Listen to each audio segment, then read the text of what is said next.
let's start off by just having you say your name. My name is Dr. Vadim Keyser. My research is in scientific modeling and methodology. I work on disagreeing, contradictory, and uncertain measurement data. My recent project is in Alzheimer's, where we look at disagreeing biomarker measurements, and we attempt to resolve some causal pathways. I'm also currently working on a SARS-CoV-2 paper that focuses on the complicated feedback loops in sociobiological systems.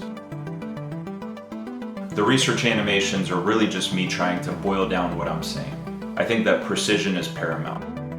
For the past 10 years, I've been studying science education. With the help of a grant from the CSU Chancellor's Office, I've been studying the relationship between student engagement and analytical test scores. The focus is on new methods. I've been planning setups where students work as teams of scientists in order to make sense of unfolding scientific puzzles, like memory.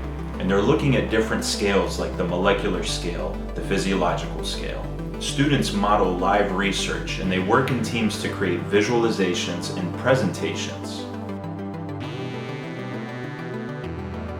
I think that for everybody, adapting to the online environment is a very difficult process. And I've been helping people to develop new methods and to understand how we can be more effective in online engagement. I think that a large challenge is that we attempt to take the student's point of view in how we design an online environment. But imagine how tough this is for both teaching and also research collaboration. Suddenly you're on a video screen. Suddenly you're on the screen. You're attempting to take notes. There are interface glitches. Maybe the Wi-Fi cuts out. What happens when the Wi-Fi cuts out? And so the question is, if the Wi-Fi cuts out, do we all disappear? We clearly don't disappear, but I think it's important to say that things like identity, interpersonal connection, all of those things are complicated relational properties that are now mediated by online behavior.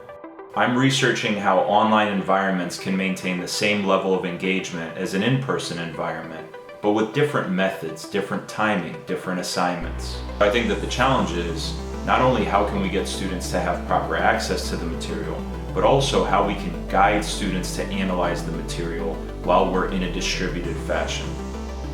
I try to experiment with a lot of methods. I make videos where it's me talking in front of the camera.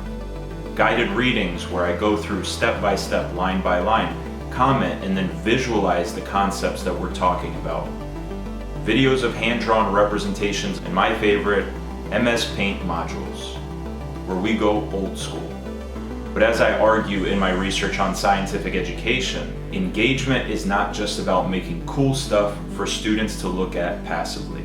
Engagement is about teaching students how to analytically navigate the material. That is, students make stuff, and in that making, they learn new ways of representing the material.